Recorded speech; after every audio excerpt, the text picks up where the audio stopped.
안녕하세요. 건설 기술자 여러분, 그리고 이 영상을 찾아주신 모든 분들. 오늘은 여러분의 눈과 귀를 사로잡을 정말 흥미로운 주제, 바로 목조 건물 철거 설계단가에 대해 이야기해볼까 합니다. 낯설게 느껴질 수도 있는 인도 이야기부터 시작해서 실무자들이 궁금해할 만한 핵심 정보들을 꽉 채워 준비했으니 끝까지 주목해주세요. 설담연구소와 함께 널리 이로운 기술자가 되어봅시다. 여러분, 인도라는 단어 좀 낯설지 않으신가요? 저도 처음엔 그랬습니다. 인도는 산림을 관리하고 임산물을 효율적으로 운반하기 위해 산속에 만들어진 길을 말하는데요. 인도가 잘 정비되어야 산림 경영의 효율성이 높아지고 산림의 가치도 쑥쑥 올라간답니다. 우리나라에서는 인도를 차도, 우마차도, 목마도 등으로 다양하게 구분해서 관리하고 있어요. 한마디로 산림을 위한 중요한 인프라인 셈이죠. 이 인도에 콘크리트 포장을 할 때 필요한 산림품셈이라는 게 있습니다. 레미콘 차량이 현장에 직접 들어와 슈트를 내리고 포장공과 보통 인부가 직접 타설하는 방식의 단가를 산정하는 기준인데요.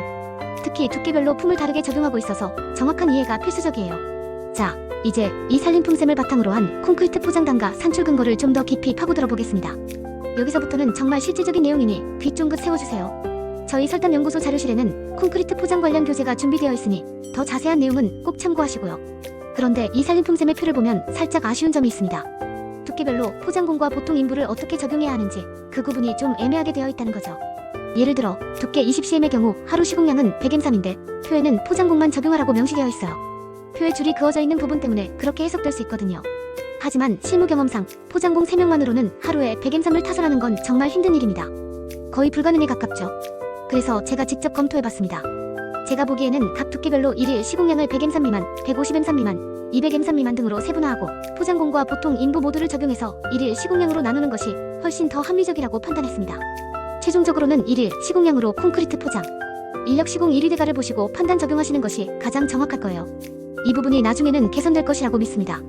저는 전문가가 아니지만 실무자 입장에서 느낀 점을 솔직하게 말씀드렸습니다. 자, 그럼 핵심 포인트를 다시 짚어보겠습니다. 콘크리트 포장 단가는 크게 현장에 레미콘 차량이 수월하게 진입하여 직접 타설하는 단가와 레미콘 차량이 직접 진입하기 어려워 후진하거나 경운기로 운반하여 타설하는 단가로 구분됩니다. 포장 두께별로 1일 시공량이 산정되어 있으니 이 1일 시공량으로 나누어 품을 계산하면 되겠죠. 예를 들어 포장 두께 20cm의 경우 포장공 3인이 배정되고 1일 시공량은 100m3이므로 1m3당 0.03인의 품이 적용됩니다. 보통 인부도 동일하게 3인을 100으로 나누어 적용하면 됩니다. 이 단가에는 비닐, 철망, 포설, 양생 작업이 모두 포함되어 있습니다. 하지만 거푸집 설치 및 해체, 줄눈 작업은 포함되어 있지 않아요. 양생에 대한 재료비는 별도로 계상하게 되어 있지만 저는 순수하게 포장 시공 비용만 산출할 계획입니다. 이윤에 큰 영향이 없으니까요. 추가로 잡재료비는 인력품의 2%를 적용하고 스크리드 솔료는 인력품의 5%를 적용해서 설계 단가를 산출하면 됩니다. 이제 많은 분들이 궁금해하실 목조 건물 철거 단가에 대한 내용으로 넘어가 볼까요? 이 부분은 인도 콘크리트 포장과는 또 다른 건설 현장의 중요한 이슈입니다. 목조 건물을 철거할 때는 단순히 부수는 것을 넘어 여러 가지 법규와 안전, 환경, 그리고 비용적인 측면을 종합적으로 고려해야 해요. 특히 법적인 문제에 휘말리지 않기 위해서는 관련 판례를 잘 알아두는 것이 중요합니다. 먼저 철거 관련 법규와 안전에 대해 말씀드릴게요. 철거 작업은 산업안전보건법을 비롯한 다양한 법규를 준수해야 합니다. 작업장 주변 보행자의 안전 확보는 물론 인접 건축물이나 시설물에 피해가 가지 않도록 철저한 조치를 해야 하죠. 중장비는 정기 검사를 받고 작업 전에 반드시 점검해야 하며 유자격자가 운전해야 하는 것은 기본입니다.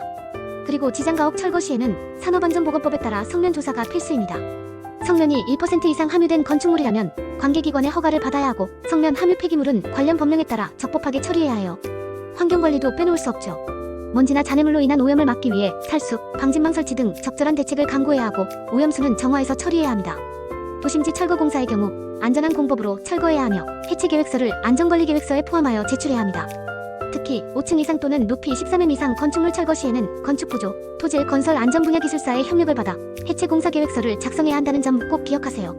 비산먼지와 소음을 줄이기 위해서는 고압살수, 방진덮개, 세륜시설, 방음벽 설치 등 다양한 방법을 동원해야 합니다. 작업 전에 소음 발생 정도를 측정하고 저소음저 진동 공법을 계획하는 것이 현명합니다. 다음은 철거 단가 및 비용에 대한 내용입니다. 지장가옥 철거 단가에는 기계 해체, 비산먼지 방지 살수 비용, 뒷정리 비용 등이 포함됩니다. 철거 폐기물은 건설 폐기물법에 따라 적법하게 처리해야 하며 폐기물의 종류, 수량, 처리 장소, 방법 등을 기록하고 증빙 서류를 제출해야 합니다. 폐기물은 종류별, 처리 방법별로 최대한 분리하여 배출하는 것이 비용 절감에도 도움이 됩니다. 토지만을 사용하기 위해 건물이 있는 토지를 취득 후 철거하는 경우 철거된 건물의 취득가액과 철거 비용 합계액에서 잔존시설물 처분 가액을 뺀 금액은 필요경비로 산입할 수 있어요. 건물 철거 시 발생하는 부산물, 예를 들어 고철 같은 것들을 매각하여 얻는 금액은 철거 비용에서 차감하여 토지 취득가액을 산정합니다. 만약 부산물 매각 금액이 철거 비용을 초과한다면 토지 취득가액을 줄이는 방식으로 회계 처리하게 됩니다. 그리고 자기 소유 토지에 새 건축물을 건축하기 위해 기존 건축물을 철거하는 경우 기존 건축물의 장부가액과 철거 비용은 새 건축물의 자본적 지출로 처리된다는 점도 알아두시면 좋습니다. 물건의 가격으로 보상한 건축물의 철거 비용은 사업 시행자가 부담하는 것이 원칙이지만 건축물 소유자가 건축물 구성 부분을 사용하거나 처분할 목적으로 철거하는 경우에는 소유자가 부담하게 됩니다. 이제 관련 판례를 몇 가지 살펴보겠습니다.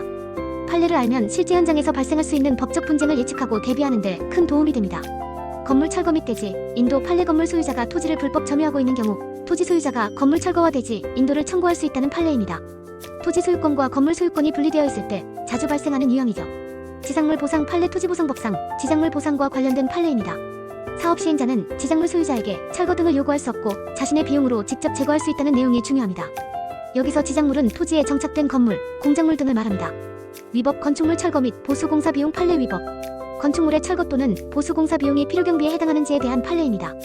대개는 필요경비로 인정받기 어렵다는 내용이 많으니 건축 초기부터 적법하게 진행하는 것이 중요합니다. 건물 매수 청구권 판례. 토지 임차인이 건물 매수 청구권을 행사한 경우 건물 시가를 어떻게 산정해야 하는지에 대한 판례입니다. 건물의 위치, 주변 토지 사정 등을 종합적으로 고려하여 시가를 산정해야 한다는 점이 핵심입니다. 소방활동 중 건물 파괴 판례. 화재 진압을 위해 소방활동 중 목조 건물을 파괴한 경우 국가나 지자체가 손실보상 책임을 질 수 있다는 판례입니다. 긴급 상황에서의 공익과 개인의 재산권 보호 사이의 균형점을 보여줍니다. 자진 철거 관련 판례. 불법 건축물 철거 불이행으로 인한 대집행계고 관련 판례입니다. 행정기관의 철거 명령을 따르지 않을 경우 강제 집행이 이루어질 수 있음을 보여줍니다. 이 외에도 여러 가지 고려 사항들이 있습니다. 철거 공사로 인한 주변 민원 피해나 제3자 손해에 대해서는 계약 상대자가 배상 책임을 져야 합니다.